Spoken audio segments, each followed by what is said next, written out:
de la crisis que estamos viviendo. Huracanes, terremotos, incendios, pandemia. Necesitamos un mensaje a nuestro corazón. Ministerio al pequeño rebaño. Reciban un saludo de parte de su amigo el pastor Miguel Tirado. Hoy con otro episodio al pequeño rebaño. Esta vez el capítulo 6 del libro Hechos de los Apóstoles. Este capítulo se titula A la puerta del templo y me acompaña el pastor Orlando González. Les invito para que oremos. Eterno y amado Padre, danos el gozo de estudiar tu palabra, de meditar en ella y de ser ungidos en el poder del Espíritu Santo. En el nombre de Jesús. Amén. Amén. Los discípulos de Cristo tenían un profundo sentimiento por su falta de eficiencia y con humillación y oración unían su debilidad a la fuerza de Cristo, su ignorancia a la sabiduría de Él, su indignidad a la justicia de Él, su pobreza a la inagotable riqueza de Él. Fortalecidos y equipados así, no vacilaron en avanzar en el servicio del Señor. Poco tiempo después del descenso del Espíritu Santo e inmediatamente después de una temporada de fervorosa oración, Pedro y Juan subieron al templo para adorar y vieron en la puerta la hermosa, un cojo de 40 años de edad que desde su nacimiento había estado afligido por el dolor y la enfermedad. Este desdichado había deseado durante largo tiempo ver a Jesús para que lo curase, pero estaba impedido y muy alejado del escenario en donde operaba el gran médico. Sus ruegos movieron por fin a algunos amigos a llevarlo a la puerta del templo, y al llegar allí supo que aquel en quien había puesto sus esperanzas había sido muerto cruelmente.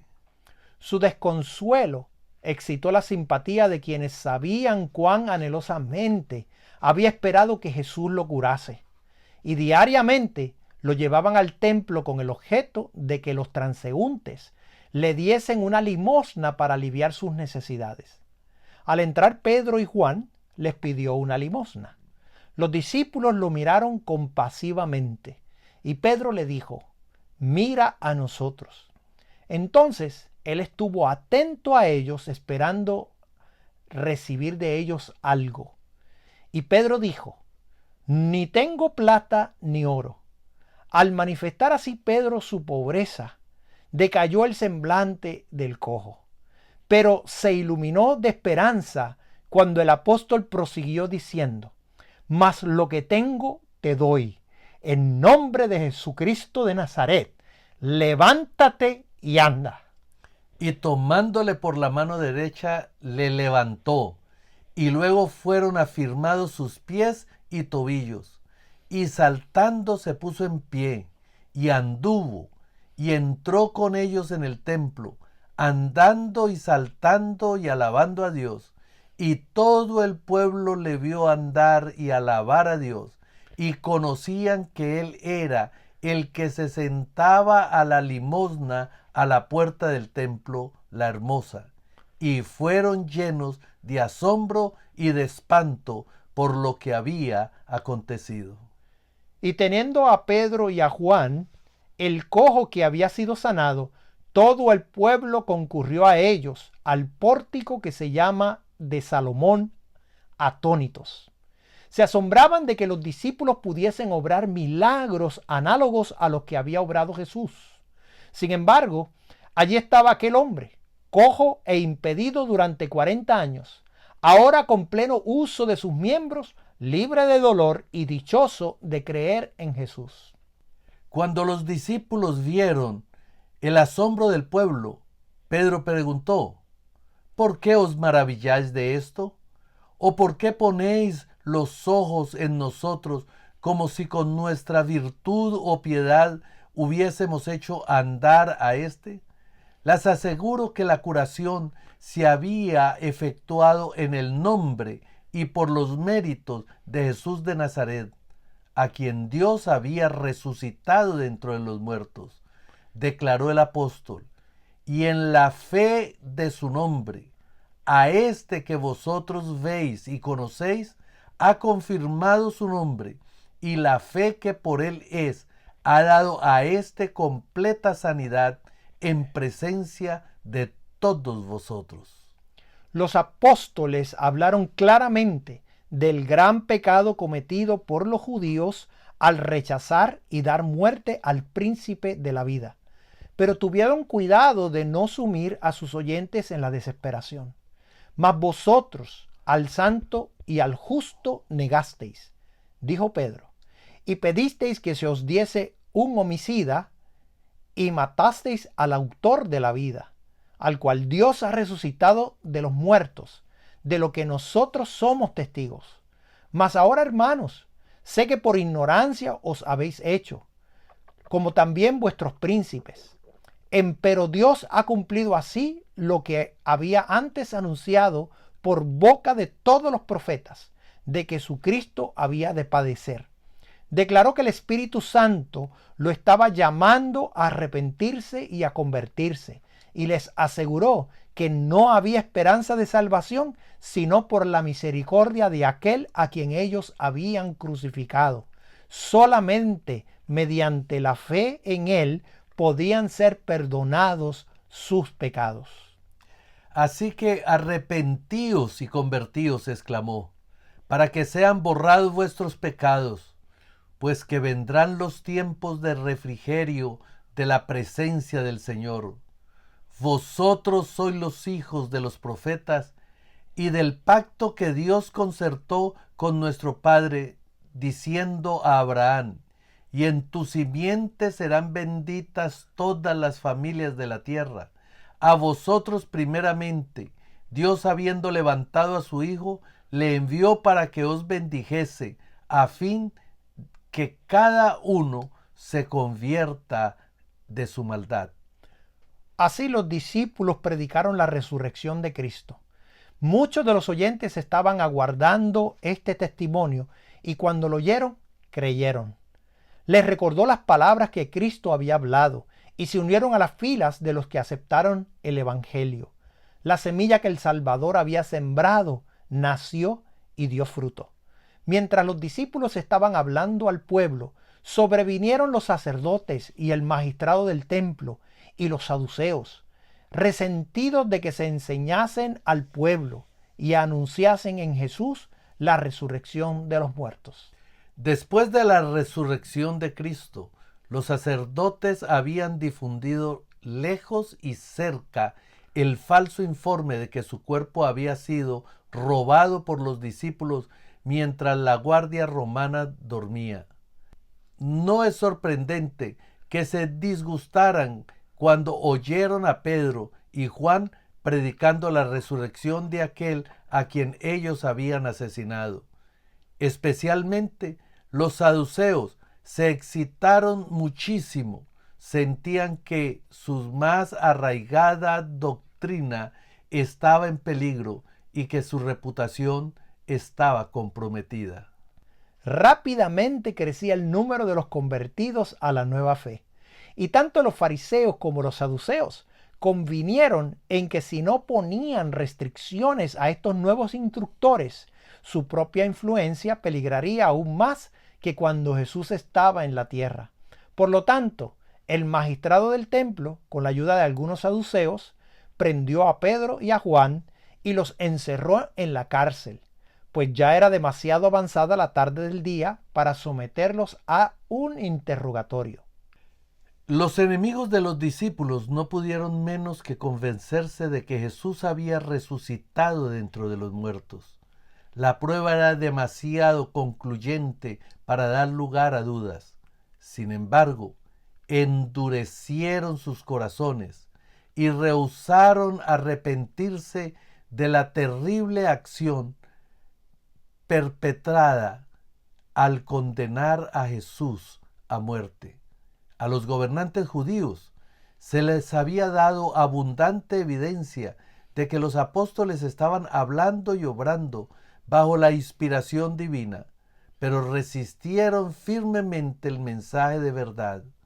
Cristo no había venido en la manera que esperaban, y aunque a veces se habían convencido de que Él era el Hijo de Dios, habían ahogado la convicción y le habían crucificado.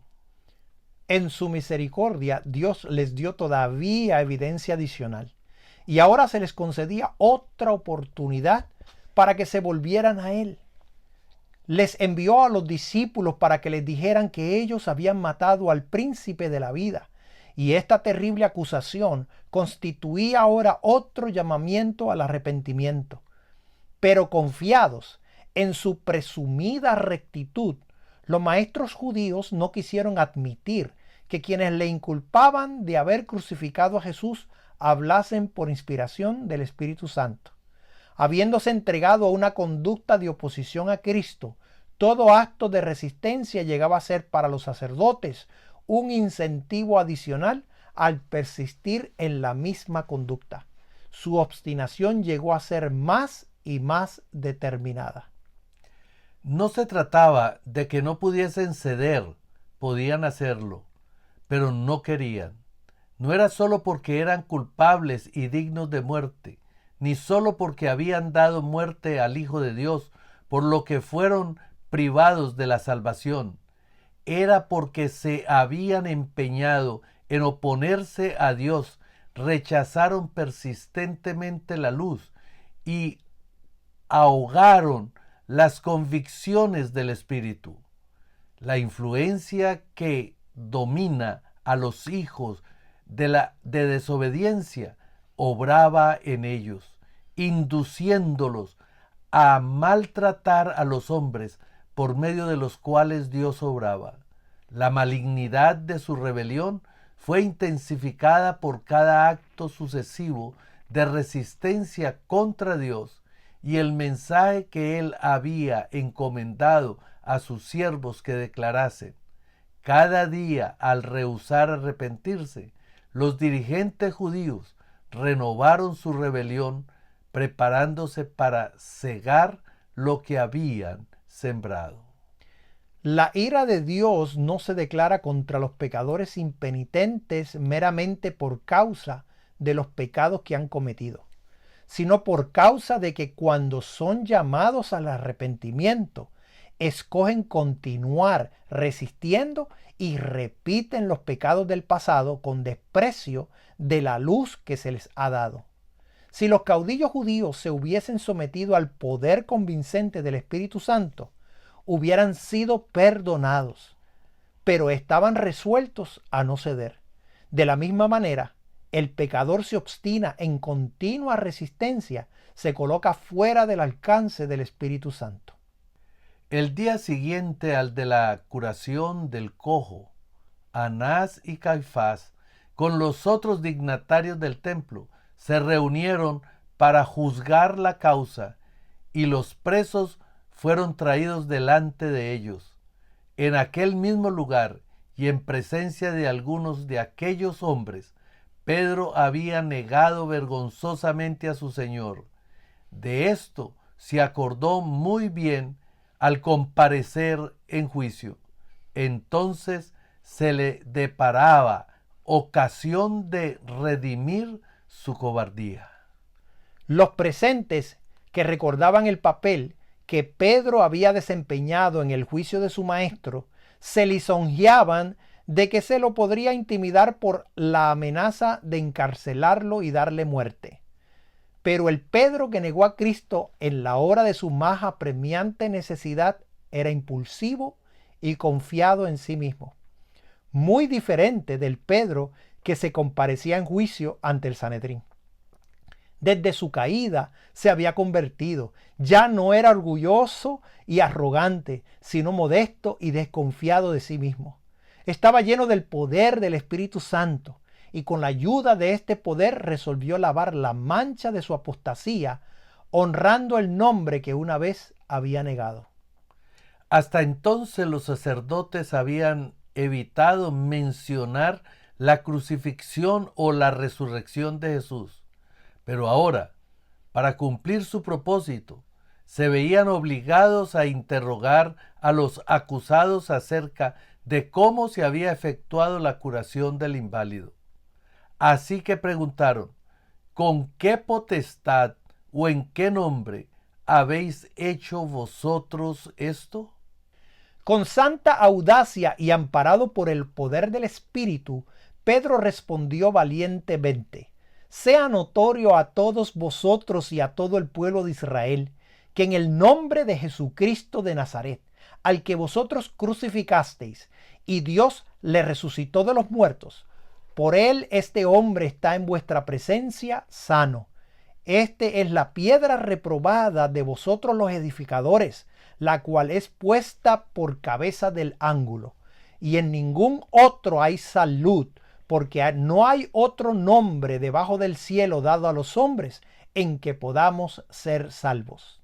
Esta valerosa defensa espantó a los caudillos judíos. Se había figurado que los discípulos quedarían abrumados por el temor y la confusión al comparecer ante el Sanedrín. Pero por el contrario, estos testigos hablaron como Cristo había hablado, con un poder convincente que hizo callar a sus adversarios.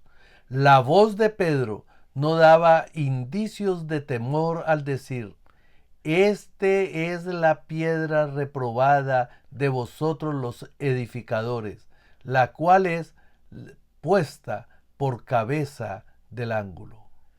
Pedro usó aquí una figura de lenguaje familiar para los sacerdotes. Los profetas habían hablado de la piedra rechazada, y Cristo mismo, hablando en una ocasión a los sacerdotes y ancianos, dijo: ¿nunca leísteis en la Escritura la piedra que desecharon los que edificaban? Esta fue hecha por cabeza de esquina. Por el Señor es hecho esto, y es cosa maravillosa en nuestros ojos. Por tanto os digo que el reino de Dios será quitado de vosotros, y será dado a gente que haga los frutos de él. Y el que cayere sobre esta piedra será quebrantado, sobre quien ella cayere les desmenuzará. Mientras los sacerdotes escuchaban las valerosas palabras de los apóstoles, le conocían que habían estado con Jesús. De los discípulos después de la transfiguración de Cristo, leemos que al terminar la maravillosa escena, a nadie vieron sino solo a Jesús. Solo a Jesús. En estas palabras se halla el secreto de la vida y el poder que señaló la historia de la iglesia primitiva. Cuando los discípulos oyeron por primera vez las palabras de Cristo, sintieron su necesidad de Él, le buscaron, le hallaron y le siguieron. Estuvieron con Él en el templo, a la mesa, en la ladera de las montañas, en el campo. Era como alumnos con un maestro y recibieron diariamente de Él lecciones de verdad eterna. Después de la ascensión del Salvador, el sentido de la presencia divina llena de amor y luz permaneció todavía con ellos. Era una presencia personal.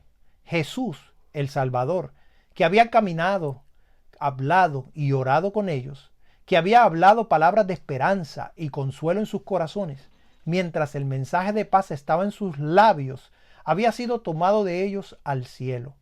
Mientras el carro de ángeles les recibía, los discípulos oyeron sus palabras: He aquí yo estoy con vosotros todos los días hasta el fin del mundo. Él había ascendido al cielo como forma humana.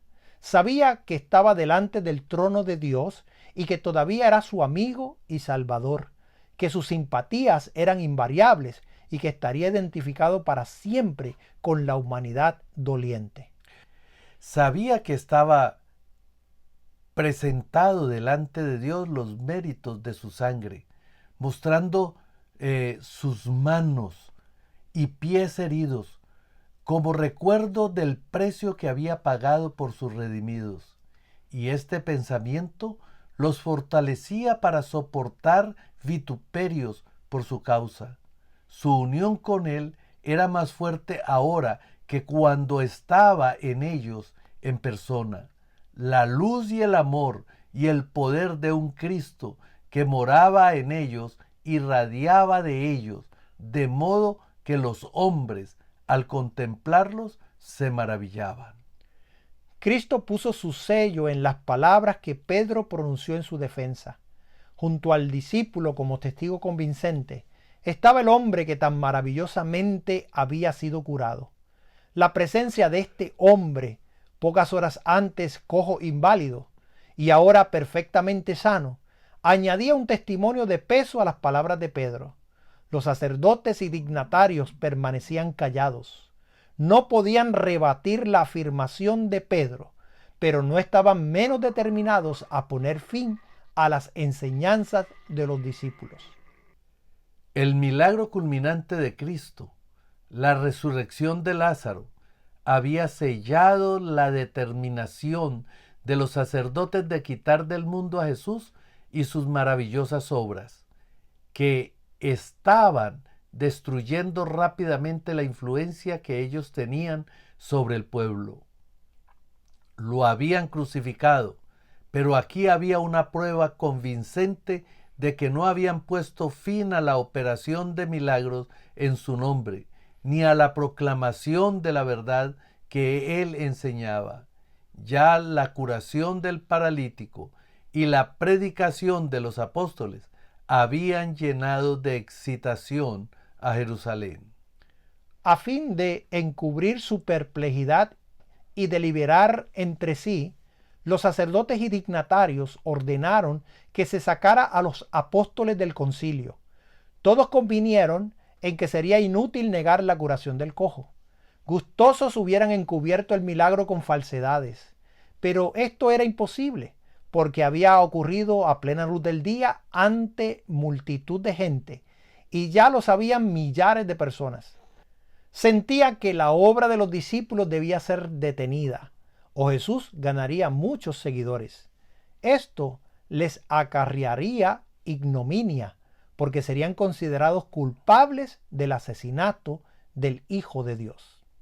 A pesar de su deseo de destruir a los discípulos, los sacerdotes solo se atrevieron a amenazarlos con riguroso castigo si seguían hablando u obrando en el nombre de Jesús. Nuevamente los llamaron ante el Sanedrín y les intimaron que no hablasen ni enseñasen en nombre de Jesús. Pero Pedro y Juan respondieron: juzgad si es justo delante de Dios obedecer antes a vosotros que a Dios, porque no podemos dejar de decir lo que hemos visto y oído. De buena gana hubieran los sacerdotes castigado a estos hombres por su inquebrantable fidelidad a su sagrada vocación, pero temían al pueblo, porque todos glorificaban a Dios de lo que había sido hecho. De manera que después que se les hubiese dirigido reiteradas amenazas y órdenes, los apóstoles fueron puestos en libertad. Mientras Pedro y Juan estaban presos, los otros discípulos, conociendo la malignidad de los judíos, habían orado incesantemente por sus hermanos, temiendo que la crueldad mostrada para con Cristo pudiese repetirse. Tan pronto como los apóstoles fueron soltados, buscaron al resto de los discípulos y los informaron del resultado del juicio. Grande fue el gozo de los creyentes. Alzaron unánimes la voz a Dios y dijeron: Señor, tú eres el Dios que hiciste el cielo y la tierra, la mar y todo lo que en ellos hay, y que por boca de David, tu siervo, dijiste: ¿por qué han bramado las gentes y los pueblos han pensado cosas vanas? Asistieron los reyes de la tierra y los príncipes se juntaron en uno contra el Señor y contra su Cristo, porque verdaderamente se juntaron en esta ciudad contra su santo Hijo Jesús, al cual ungiste, Herodes y Poncio Pilato, con los gentiles y los pueblos de Israel, para hacer lo que tu mano y tu consejo habían antes determinado que había de ser hecho. Y ahora, Señor, mira sus amenazas y da a tus siervos que con toda confianza hablen tu palabra, que extienda tu mano, que sanidades y milagros y prodigios sean hechos por el nombre de tu santo Hijo Jesús. Los discípulos pidieron en oración que se les impartiera mayor fuerza en la obra del ministerio, porque veían que habrían de afrontar la misma resuelta oposición que Cristo había afrontado cuando estuvo en la tierra. Mientras sus unánimes oraciones ascendían por la fe al cielo, vino la respuesta. El lugar donde estaban congregados se estremeció y ellos fueron dotados de nuevo con el Espíritu Santo. Con el corazón lleno de valor, salieron de nuevo a proclamar la palabra de Dios en Jerusalén. Y los apóstoles daban testimonio de la resurrección del Señor Jesús con gran esfuerzo. Y Dios bendijo maravillosamente ese esfuerzo. El principio que los discípulos sostuvieron valientemente cuando en la respuesta a la orden de no hablar más en el nombre de Jesús declararon: juzgad si es justo delante de Dios obedecer antes a vosotros que a Dios. Es el mismo que los adherentes del Evangelio lucharon por mantener en los días de la Reforma. Cuando en el 1529 los príncipes alemanes se reunieron en la Dieta de Spira, se presentó allí el decreto del emperador que restringía la libertad religiosa y que prohibía toda diseminación ulterior de las doctrinas reformadas. Parecía que toda la esperanza del mundo estaba a punto de ser destrozada. ¿Iban a aceptar los príncipes el decreto? ¿Debían privarse de la luz del Evangelio a las multitudes que estaban todavía en las tinieblas? Importantes intereses para el mundo estaban en peligro. Los que habían aceptado la fe reformada se reunieron y su unánime decisión fue: rechacemos este decreto. En asuntos de conciencia, la mayoría no tiene autoridad. En nuestros días debemos sostener firmemente este principio. El estandarte de la verdad y de la libertad religiosa, sostenido en alto por los fundadores de la Iglesia evangélica y por los testigos de Dios durante los siglos que desde entonces han pasado, ha sido para este último conflicto confiado en nuestras manos. La responsabilidad de que este gran don descansa sobre aquellos a quienes Dios ha bendecido con un gran conocimiento de la palabra. Hemos de recibir esta palabra como autoridad suprema. Hemos de reconocer que los gobiernos humanos como instrucciones ordenadas por Dios mismo y enseñan la obediencia a aquellos como un deber sagrado dentro de su legítima esfera. Pero cuando sus demandas estén en pugna con las de Dios, hemos de obedecer a Dios antes que a los hombres. La palabra de Dios debe ser reconocida sobre toda otra legislación humana. Un así dice Jehová no ha de ser puesto a un lado por un así dice la iglesia o un así dice el Estado. La corona de Cristo ha de ser elevada por sobre todas las diademas de los potentados terrenales. No se nos pide que desafiemos a las autoridades. Nuestras palabras, sean habladas o escritas, deben ser consideradas cuidadosamente. No sea que por nuestras declaraciones parezcamos estar en contra de la ley y del orden y dejemos constancia de ello. No debemos decir ni hacer ninguna cosa que pudiera cerrarnos innecesariamente el camino.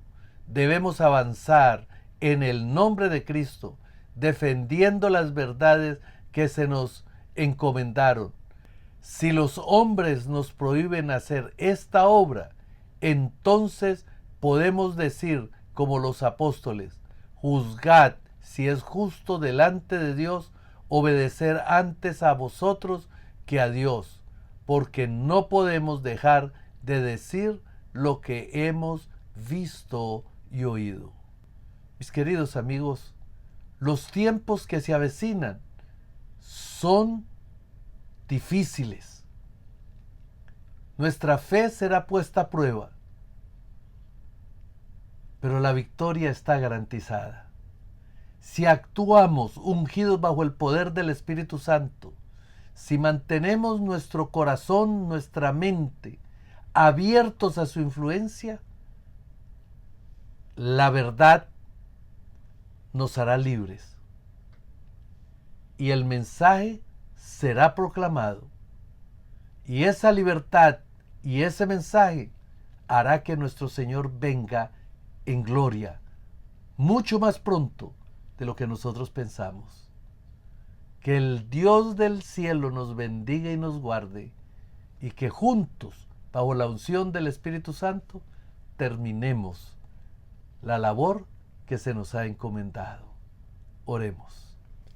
Amoroso Padre, permite, oh Dios, que nuestra firmeza de carácter sea como la de los apóstoles, que estemos de parte de la justicia, aunque se desplomen los cielos, que con tu poder, que con tu Santo Espíritu, podamos, Señor, ser eficientes y terminar esta obra como tú nos has mandado. Te agradecemos por el privilegio de servirte. En el nombre de Jesús. Amén. Amén. Te invito a compartir este mensaje con tus amigos. Suscríbete a nuestro canal. Esto ha sido un mensaje al pequeño rebaño. Dios te bendiga. Bendiciones.